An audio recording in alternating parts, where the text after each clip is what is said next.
Okay, so we're going to start having a look at some areas under curves and between curves.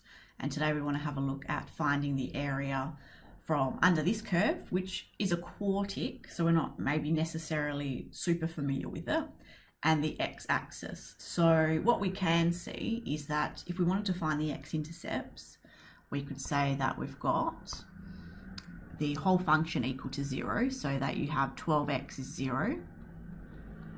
So the function has an x-intercept there, and also the 1 take x squared equals 0, which means x is plus or minus 1. So we do know that the curve is above and below that. That's our x-intercepts. If we just take a look at the graph as well, we can see that actually the x-intercepts are horizontal points of inflection, but it's important to note that the bit underneath from -1 to 0 is negative, and then you have the part that is from 0 to 1. Okay, so if we think about that, then we can put it all together. So what we'll do to find the area then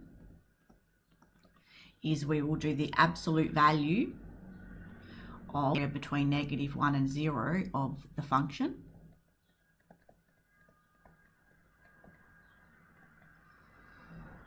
And we'll add to that the area between 0 and 1. Now looking at the function itself one more time, we can see that really it's quite symmetrical. So if you find the area underneath, that's going to be the same as the area of the above part.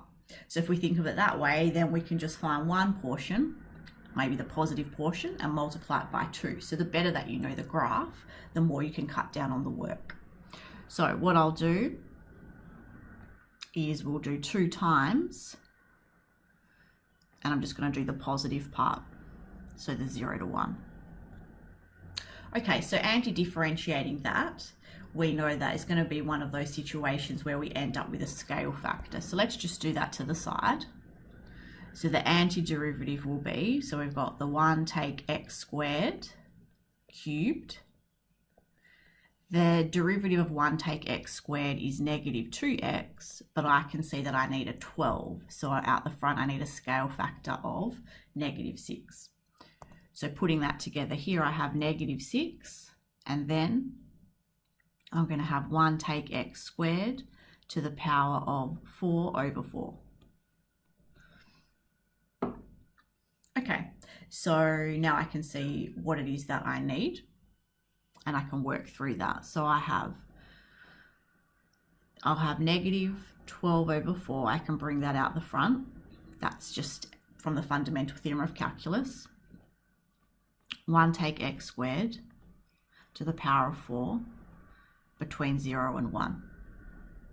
So I end up with -12 over 4 outside of, so if I substitute in the 1, I'm going to get just 0. Subtract, substituting in the 0, I'm just going to get 1 to the power of 4. And so altogether then, I'll get 12 over 4, or 3, units squared. And so each half of that was 1.5.